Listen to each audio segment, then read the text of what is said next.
Nate G 219 to Hell But Back and Better, June 4th, 7 o'clock. Again, it doesn't matter. Hope everybody's doing great, feeling great, man.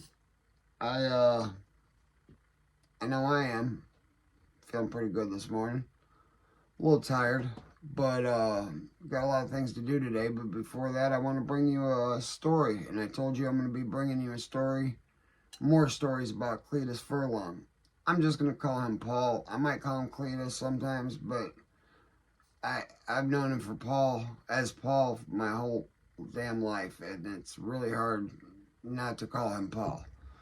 So there's a whole lot of ground to cover when it comes to his case. And the reason why I'm sitting like this is because I have the computer right here, and I need to be able to read it. And my vision's not the best. So, alright, I told you about there being an issue with the public defender. His public defender was probably the worst attorney in the state of Indiana. By far the worst in Porter County.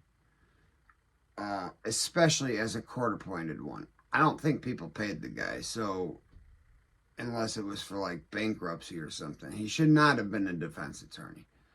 And when Gary Gurman was appointed as a special counsel and Paul refused to sign an unconstitutional plea agreement, Gary Gurman withdrew his case, withdrew his himself as a defense counsel. And 22 years later, Gary Gurman's now the lead prosecutor of Porter County. 22 years later, Gary Gurman just denied Cletus Paul from getting into court for a post-conviction relief, a sentence modification.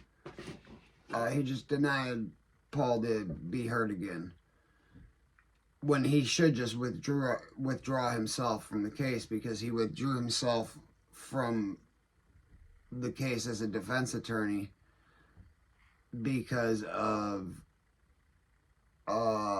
what wording did he use? Conflict of interest. It's because Paul wouldn't sign 55 years for an unconstitutional plea, which, man, I know I wish he would have signed that plea. He would have been home, this year sometime. Actually, like right now, he'd be coming home and we'd be shaking hands, hugging, and doing an interview. But we're instead trying to get him home. There's been... Alright, guys, I'm going to have to read a little bit. Like I said, I've got this set up a certain way to where I can read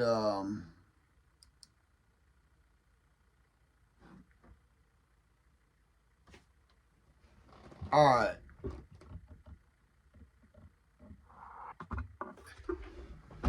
In Schedule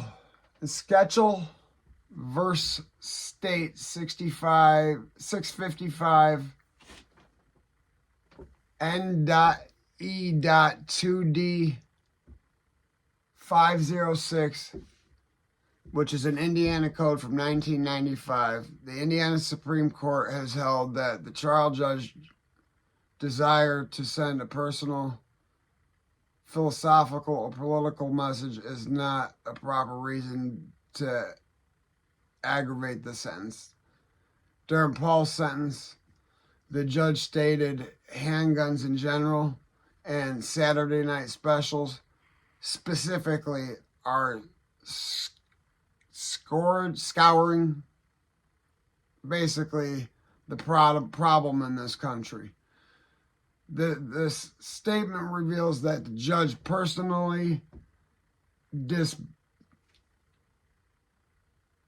that the judge hates guns, and that it was clear from his language anybody used a gun would be described and would get an enhanced sentence. So if you kill somebody with a gun, you were getting more time than if you stabbed somebody. This is just something, I don't know if it was bullcrap he was saying, but that was said in open court. I'm looking at the transcript right now. So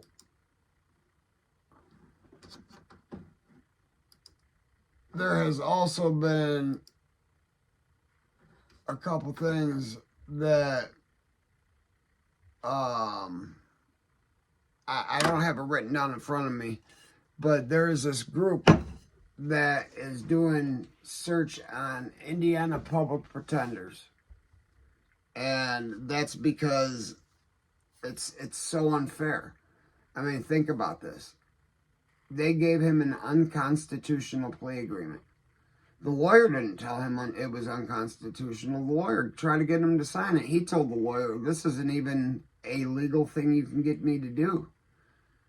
When in all actuality, he should have signed it, and then because it was unconstitutional, later on down the road probably been able to have modifications done much easier than what we're going through right now. So what we're going through right now is bringing attention to the case. So this is just the start of it. So like I said, this is going to be done in many parts. I'm going to be jumping to other cases while I'm concentrating on this one too, because there's still many others that need help. But damn it, Paul deserves to be home. And I know his earliest possible release date isn't forever away, but it's just over 10 years away. It's 2034. So, I mean, he's been in since he was 18. I know for a fact he's got the mindset and he's got the skills to definitely come home and create a productive member of society. He will definitely be on the streets for the rest of his life the second he comes out. I don't care if they gave him probation for the rest of his life. It doesn't matter. He's not going to mess up. And he knows IT. He's gotten all sorts of education. Like I said, he went to newer prison, but they've got him in segregation right now for investigation. Well, not for investigation. One of his relatives works there or something, or started working there. So he's on an order to be transported.